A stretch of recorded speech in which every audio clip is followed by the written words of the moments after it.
Greetings everybody, Forrest Nays here with American Steam Railroad, bringing to you our September 2021 update. Volunteers trimmed the tails off of the stay bolts,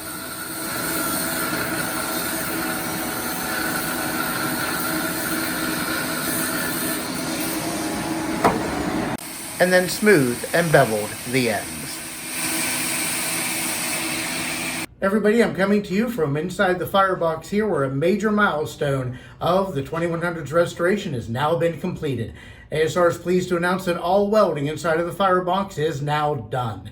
This includes the fillet welding of the 548 stay bolts, as well as the seal weld from the inner side sheet connecting it to the mud ring down below. Also, as you can see, our new arch tubes have also been installed. This includes rolling them into place as well as putting on a seal weld. Let's go see how that process was done. First, the tubes were trimmed to length.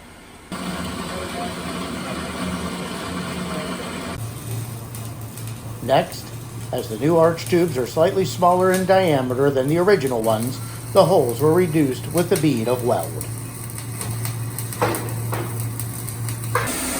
Then, using a slice of the tube as a gauge, the weld bead was ground to the proper size. Next, the arch tubes were annealed, which slightly softens the metal for the rolling process, and then cleaned for welding. Then, the tubes were fitted into place.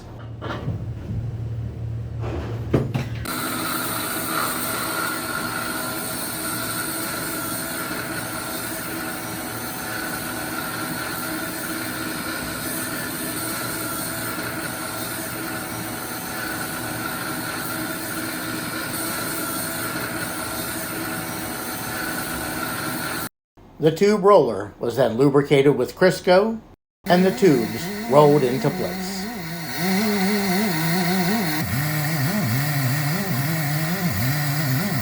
The rolling flares the ends of the tubes against the water side of the inner side sheet. The last step is to place a weld to the inner side sheet.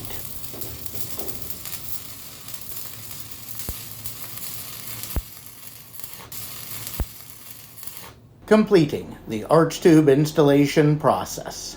Well, everybody, we'll get back to our progress report in just a moment, but first, please consider joining and becoming a member of American Steam Railroad with membership starting at just $35 a year. And you'll be getting that quarterly newsletter with many wonderful T1 photos and articles, including the 4-part story from Steve Wickersham of running the T1 2101 for the American Freedom Train and the Chesty Steam Special. Also, please consider making a purchase from our stores. We have many wonderful items there for you to consider, or making an outright donation or donating that $2.10 a month, because if the thousands of you that watch these videos would contribute the $2.10 a month, that will accelerate greatly our progress on the 2100 and getting her back to the rails as soon as possible. And now, back to our status update for September. In September, we also held our Legends of Steam fundraising dinner with Doyle McCormick, who told many great stories of his experiences with the Daylight 4449, as well as other restoration projects. We want to thank Doyle for providing a very memorable and successful evening. So everybody, that's the great progress we've been able to make throughout the month of September here. Again, a big thank you out to those generous donors that made this project possible to this point, as well as our wonderful volunteers who came even during the week to make sure the prep work was all done before our professional contractors came in, and also some finish-up work as well, keeping those costs as low as possible. We'd also like to thank, of course, our good friends here at the Midwest Railway Preservation Society as well. Please consider making a donation so we can continue on with our progress, as we are very soon going to be able to do a hydrostatic test on the boiler. Thank you.